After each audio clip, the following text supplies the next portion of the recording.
Their neighborhood was supposed to be a peaceful oasis, but when a power-hungry HOA president took her petty tyranny too far, one resident fought back with everything he had. This is the untold story of how one man's driveway became the battleground for a war against entitled privilege, and the twist of justice that no one saw coming. The morning had started like any other for Nathan. He woke up, brewed a strong cup of coffee, and headed outside to retrieve the newspaper from his driveway. But as he stepped through the front door, he froze in his tracks. His car was missing. Nathan's heart raced as he scanned the empty space where his vehicle should have been. "What the?" he muttered, his eyes narrowing as he spotted a familiar figure near the curb. It was his next-door neighbor, Karen, standing beside her own car, a triumphant grin spreading across her face. "Good morning, Nathan," she called out in a saccharine tone. "Looks like you forgot to move your car before the street sweepers came through." Nathan felt the anger rising within him. Karen had been a thorn in his side ever since he'd moved into the neighborhood. As the president of the Homeowners Association, she constantly harped on every minor infraction, sending him passive-aggressive notes about the height of his grass or the placement of his trash cans. "What did you do, Karen?" he demanded, marching across the driveway. "I simply called the tow truck, as per our HOA regulations," she replied smugly. "Your car was illegally parked on the street, and you know how strict we are about that." Nathan clenched his fists, his knuckles turning white. "This is my own driveway, Karen. You had no right to call a tow truck." "Actually, I did," she said, her eyes narrowing. "The HOA bylaws state that all vehicles must be parked in the garage or on the driveway, not on the street. And since your car was blocking the sweeper, I had no choice but to have it removed." Nathan's mind raced as he tried to process what was happening. This was his property, his home. How dare Karen take it upon herself to have his car towed? He opened his mouth to unleash a torrent of angry words, but before he could speak, the sound of a siren pierced the air. A police cruiser had pulled up to the curb, and an officer stepped out, his brow furrowed in concern. "What seems to be the problem here?" he asked, his gaze shifting between Nathan and Karen. Nathan took a deep breath, determined to keep his cool. "Officer, this woman had my car towed from my own driveway against my will." The officer's eyebrows shot up in surprise. "Is that true, ma'am?" Karen's confident smile faltered, and she stammered, "Well, yes, but it was within the HOA's rules. His car was parked on the street, and—" "Ma'am, this is his private driveway," the officer interrupted, his tone stern. "You had no right to have his vehicle towed without his consent." Nathan watched with a mixture of satisfaction and disbelief as the officer proceeded to handcuff Karen and lead her towards the police car. The petty tyrant who had terrorized the neighborhood was finally getting her comeuppance. As the officer drove off with Karen in the backseat, Nathan couldn't help but feel a sense of vindication. He'd always known that his neighbor's sense of entitlement would be her downfall, and now, it seemed, justice had been served. As the police car disappeared down the street, Nathan felt a mixture of satisfaction and disbelief. For years, he had endured Karen's petty tyranny as the president of the Homeowners Association, but now, finally, the tables had turned. Nathan's reverie was interrupted by the sound of a tow truck approaching. He watched as the driver carefully loaded his car onto the back of the truck, and he couldn't help but feel a twinge of annoyance. Even though Karen had been arrested, he was still left without his vehicle. "Excuse me," Nathan called out to the tow truck driver. "Is there any way I can get my car back?" The driver shook his head sympathetically. "I'm afraid I have to take it to the impound lot. That's standard procedure whenever a vehicle is towed." Nathan let out a frustrated sigh. "Do you have any idea how much it's going to cost me to get it out of there?" "Probably around $100, the driver replied. "Maybe more, depending on how long it stays." Nathan ran a hand through his hair, trying to figure out his next move. He needed his car for work, and the thought of having to pay a hefty fee to retrieve it was infuriating. Just then, a familiar voice called out from behind him. "Nathan, I heard what happened. Are you all right?" He turned to see his neighbor, Jessica, hurrying towards him, her brow creased with concern.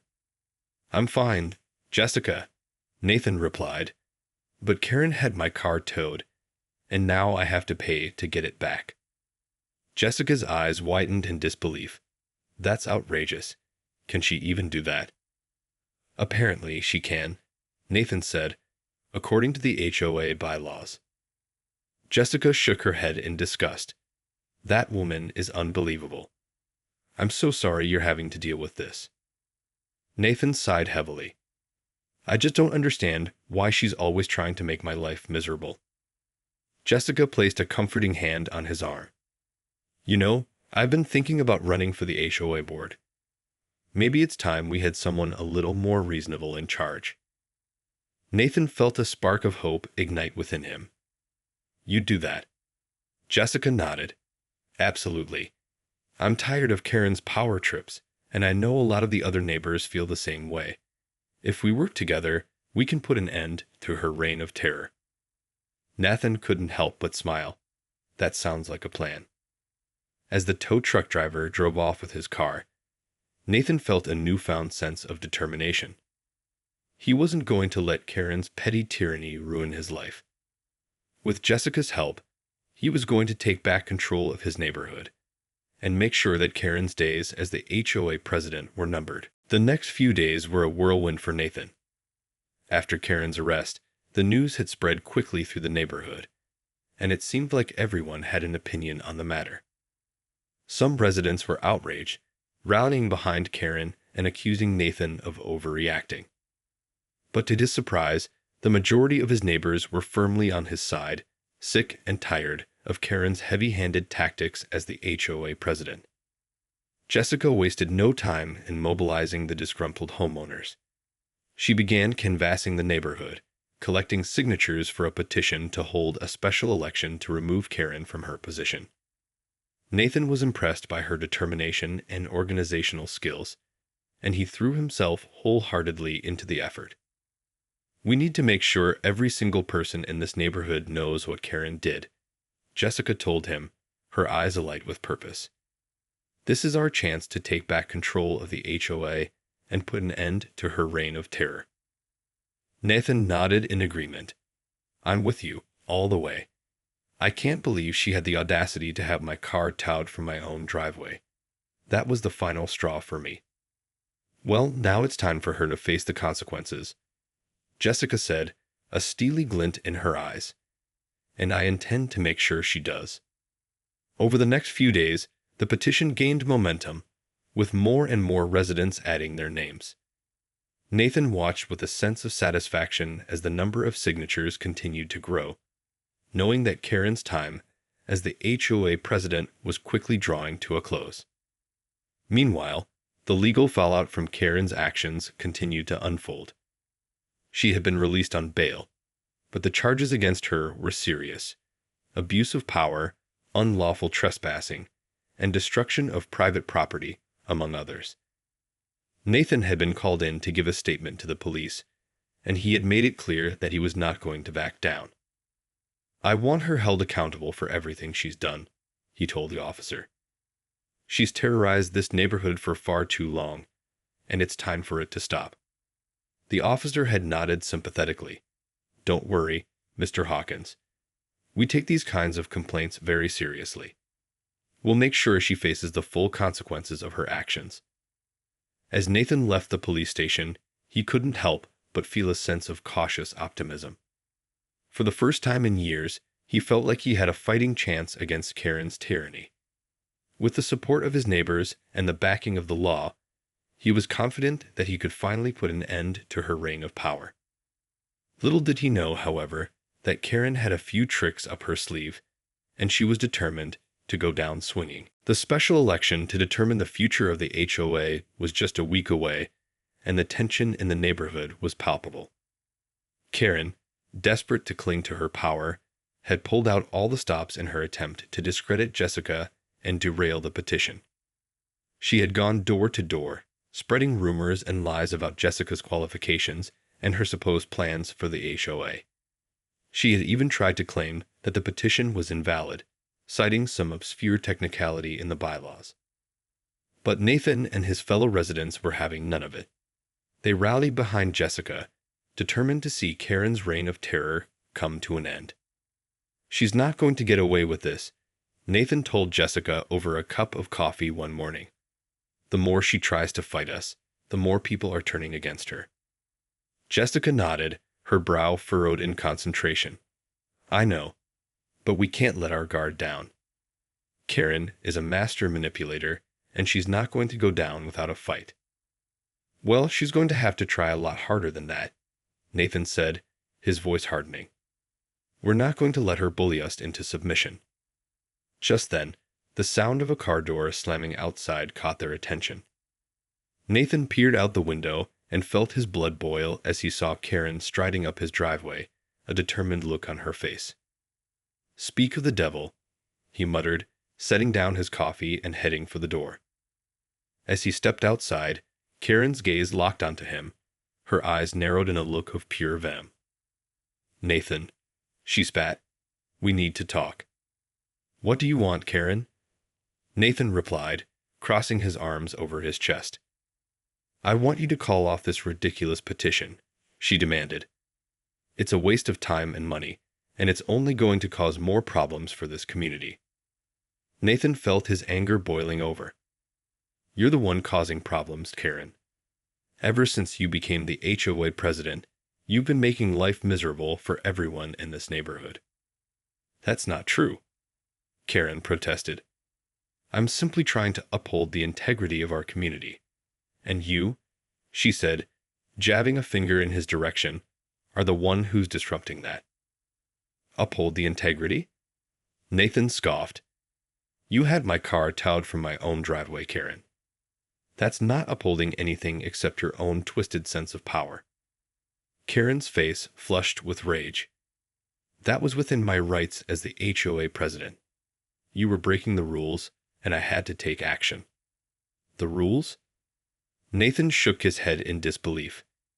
"You're the one who's broken every rule in the book, Karen. And now, you're going to have to face the consequences." Before Karen could respond, the sound of approaching sirens caught their attention.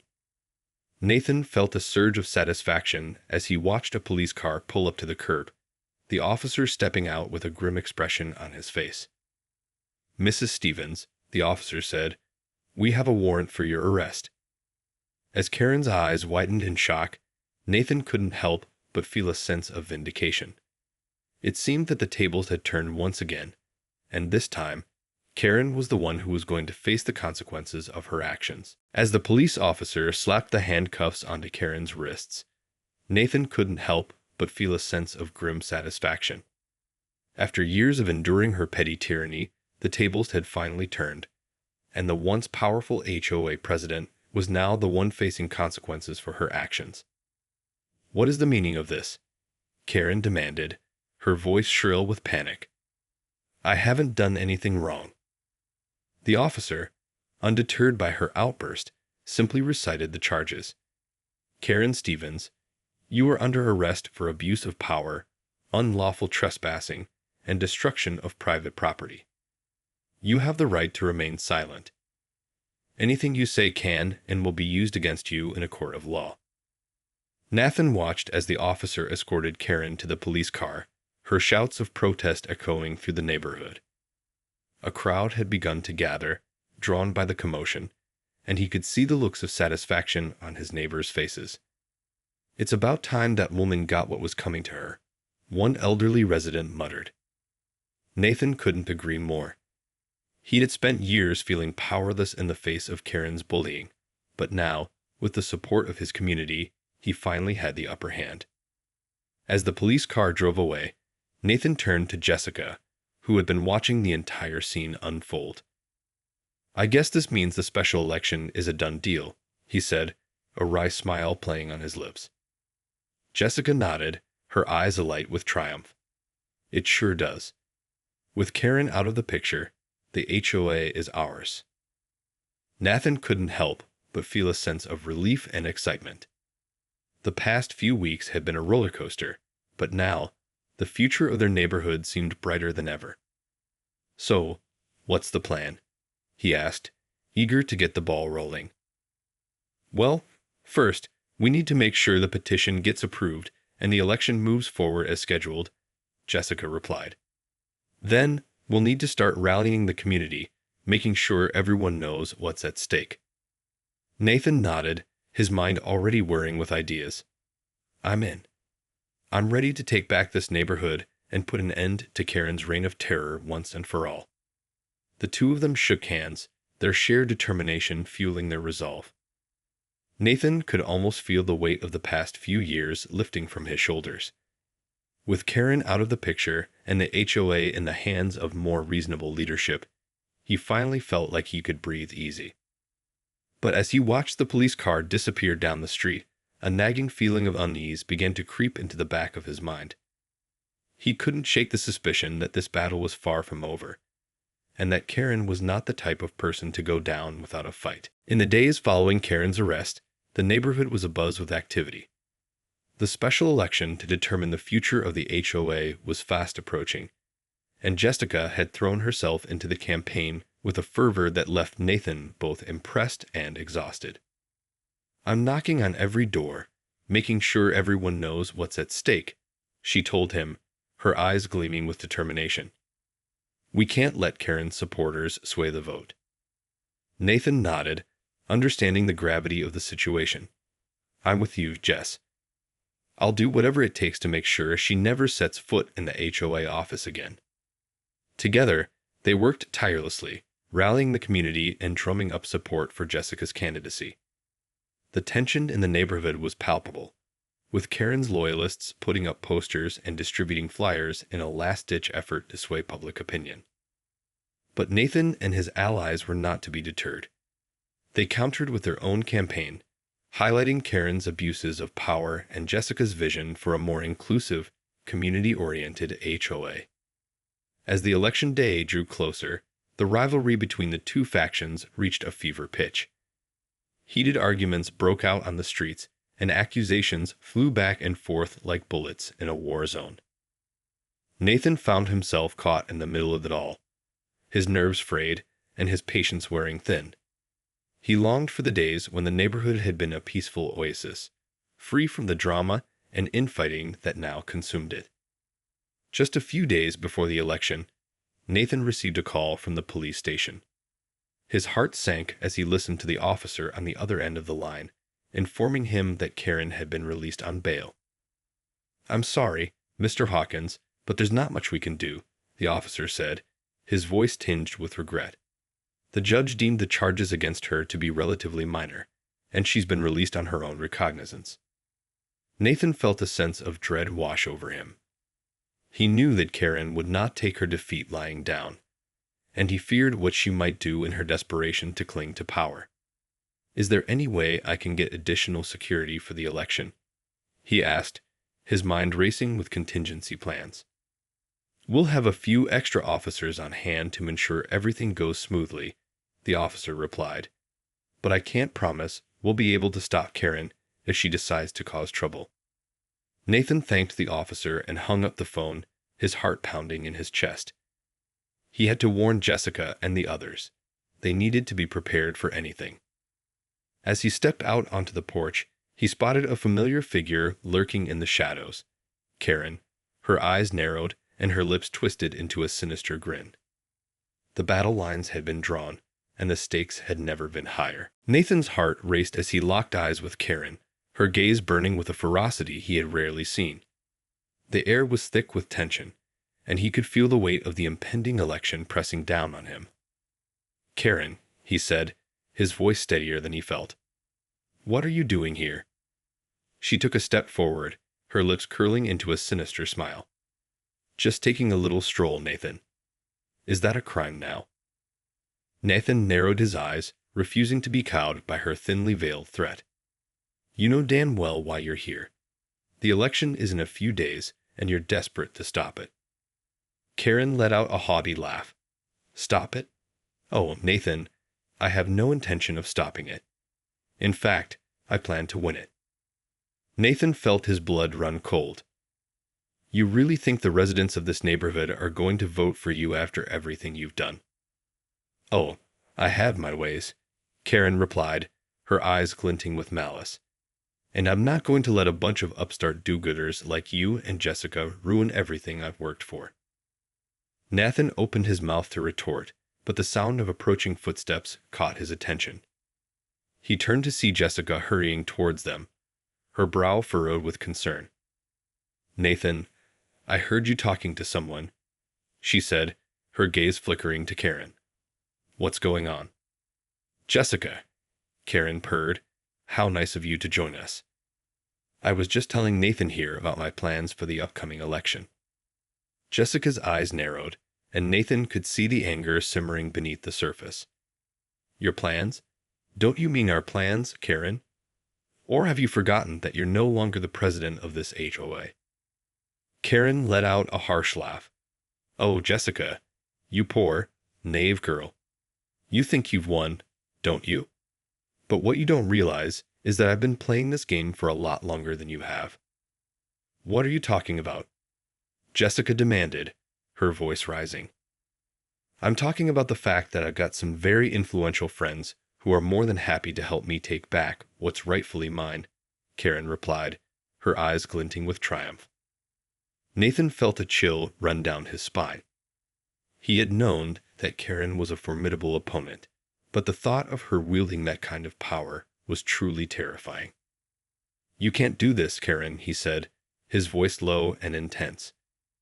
The people of this neighborhood are sick and tired of your tyranny. They won't let you win. Karen's smile only widened. Oh, I think you'll be surprised, Nathan. After all, money talks, and I've got plenty of it to spare. With that, she turned on her heel and strode away, leaving Nathan and Jessica in a state of stunned disbelief. We have to stop her, Jessica said, her voice trembling with barely contained rage. We can't let her rig this election. Nathan nodded, his mind racing with possible strategies. We'll need to rally the community, pull out all the stops. And we'll need to keep a close eye on the polling stations, make sure there's no funny business. Jessica's eyes narrowed with determination. Then that's exactly what we're going to do. Karen's reign of terror ends here. The battle lines had been drawn, and the stakes had never been higher. Nathan knew that the fate of their neighborhood, and their very way of life, hung in the balance. The day of the special election dawned, and the neighborhood was abuzz with activity. Residents poured into the community center, their faces a mix of determination and apprehension. Nathan and Jessica had worked tirelessly to rally support, but they knew that Karen was a formidable opponent, and her deep pockets could tip the scales in her favor. As the polls opened, Nathan and Jessica took up positions at the entrance, greeting their neighbors and ensuring that the voting process ran smoothly. They watched with bated breath as the line of voters steadily grew. Each ballot cast a silent vote against Karen's tyrannical reign. But just as the afternoon wore on, a commotion erupted near the ballot box. Nathan rushed over, his heart pounding, to find Karen engaged in a heated argument with one of the election officials. This is an outrage, Karen shrieked, her face flushed with rage. You can't disqualify my votes. The election official, a stoic-looking woman, stood her ground. I'm sorry, Mrs. Stevens, but these ballots were clearly filled out by the same person. We have strict rules against ballot tampering. Nathan felt a surge of triumph. It seemed that Karen's underhanded tactics had been exposed, and the residents of the neighborhood were not going to be swayed by her attempts at voter fraud. As the official escorted Karen from the premises, the crowd erupted in cheers and applause. Nathan caught Jessica's eye, and they shared a triumphant smile. It's over, Karen, Nathan called out, his voice ringing with a sense of finality. Your reign of terror is finally at an end. Karen's eyes burned with fury, but there was no denying the defeat that hung heavy in the air. As she was led away by the police, Nathan couldn't help but feel a sense of relief wash over him. The special election proceeded without further incident, and when the final votes were tallied, Jessica emerged victorious, winning by a wide margin. The residents of the neighborhood had spoken, and they had made it clear that they would no longer tolerate Karen's brand of entitled, self-serving leadership. As the new president of the HOA, Jessica wasted no time in instituting a series of reforms. She streamlined the bureaucracy, listened to the concerns of the residents, and worked tirelessly to restore a sense of community to the neighborhood. And for Nathan, the relief was palpable. No longer would he have to worry about Karen's petty tyranny or her attempts to control every aspect of his life. He could finally breathe easy, secure in the knowledge that the future of his community was in good hands. As he watched the sun set over the neighborhood, Nathan couldn't help but smile. The battle had been long and hard fought, but in the end, justice had prevailed. Karen's reign of terror was over, and the residents of the neighborhood had reclaimed their rightful place as the true stewards of their community.